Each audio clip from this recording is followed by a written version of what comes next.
အနက်ရတမွေးမွေးလေးနဲ့စနစ်စသိန်းဟင်းလေးကိုချက်ပြပါမယ်ရှင်ပထမဦးဆုံးရင်းနှွေးစူစူလေးတွေကိုဒီစနစ်စသိန်းလေးတွေထည့်ပြီးတော့ခဏပြုတ်ထားလိုက်ပါမယ်ရှင်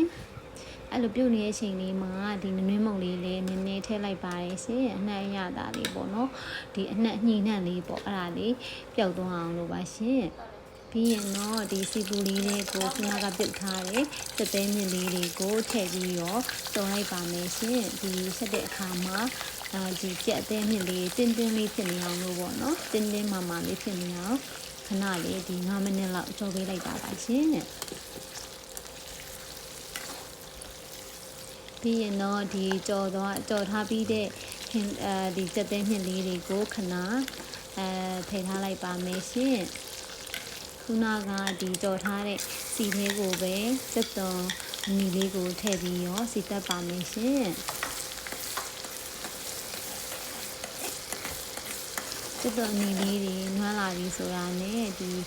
ရောင်တင်မုံလေးပေါ့နော်နွေးမုံလေးထည့်မယ်ထည့်ပြီးရောခဏထပ်ပြီးရောစီတက်ပါမယ်ရှင်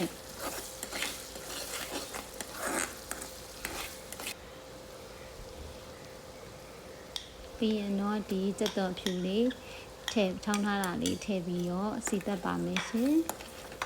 စက်သွန်ဖြူလေးနောက်မှထည့်ရဆိုတာစက်သွန်ဖြူကကြတော့ဒီအရန်နွမ်းရွယ်လို့ပေါ့နော်စက်သွန်နီးပြီးတော့မှစက်သွန်ဖြူလေးထည့်ပါရယ်ပြီးရင်တော့အရောင်လာစီဖို့အတွက်အရောင်တင်မုံလေးနည်းနည်းထည့်ပါရယ်ရှင်စက်သွန်ဖြူနီလေးတွေအရောင်ပြောင်းသွားပြီဆိုရင်ဒီခင်းကျင်လေးကိုထည့်ပါမယ်ရှင်ပြီးရင်တော့အနည်းငယ်လေးမှွေပေးပါမယ်ခင်းကျင်သီးလေးတွေနွမ်းလာဖို့အတွက်ဒီအနှင်းနဲ့လေးရအောင်ပေါ့နော်ဒီရင်နွေးပူပူလေးထည့်ပါမယ်ရှင်ရင်နွေးပူပူလေးထည့်ပြီးတော့ခဏထားလိုက်ပါမယ်ရှင်ပြီးရင်တော့ခင်းနှစ်လေးရလာပါပြီရှင်ခင်းနှစ်လေးရပြီဆိုတာနဲ့ဒီရင်နွေးလေးနည်းနည်းထပ်ပြီးတော့ထည့်ပါမယ်ရှင်ခင်းကျင်သီးလေးတွေကတိတ်မကြေသေးဘူးဆိုတော့လေ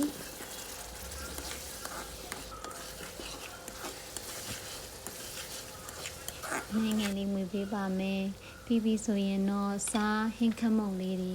ထည့်ပါမယ်ရှင်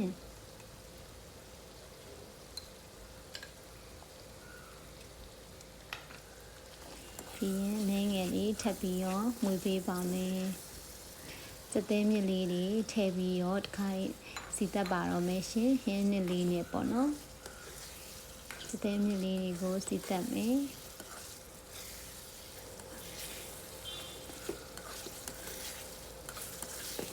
အခုတော့အရန်စားကြင်စပွဲလေးဖြစ်နေပြီနော်ပြီးရင်တော့ရနွေးလေးနည်းနည်းထည့်ပြီးရောခဏလေးထားပေးပါမယ်ရှင်ဒီကြက်မြစ်စသေးတွေကိုလည်းပေါ့နော်ဒီအနည်းရတာလေးတွေဝင်သွားအောင်လို့ပါခုဆိုရင်တော့အရန်အနှံလေးကလည်းမွေးပြီးရောအရန်စားလို့ကောင်းတဲ့ကြက်မြစ်စသေးဟင်းလေးရခံနေပြီပေါ့နော်အနှံလေးပုံမိသွားအောင်ဒီချမ်းနံလေးကိုထပ်ပြီးတော့ညှက်ထည့်လိုက်ပါမယ်ရှင်မြူသီးစိမ့်လေးလည်းထည့်ထားပါတယ်နော်မွေးဆက်လေးစားလို့ကောင်းပါတယ်ရှင်ထပ်ပြီးတော့ကျမကနန်းပင်လည်းအရင်ကြိုက်တယ်ဆိုတော့လေနန်းပင်ကတော့မပါမဖြစ်ပေါ့နော်နန်းပင်လေးကိုလည်းထပ်ပြီးတော့အုပ်ထားလိုက်ပါသေးရဲ့ရှင်ပြီးတော့အရန်စားလို့ကောင်းတဲ့ကြက်သေးမြင့်ဟင်းလေးရပါပြီရှင်အားလုံးကိုကျေးဇူးပါရှင်